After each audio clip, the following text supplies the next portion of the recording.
How to activate Lazada wallet. Hello everyone. In this video, we will see how to activate Lazada wallet. Go to your Play or App Store and download the Lazada app on your phone. Open the Lazada app and log in to your account. You will find a list of products you can buy.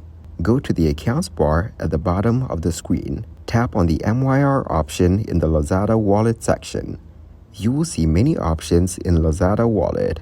Tap on the Activate button at the top of the Lazada wallet page. You have to add your mobile number and enter the verification code sent by SMS.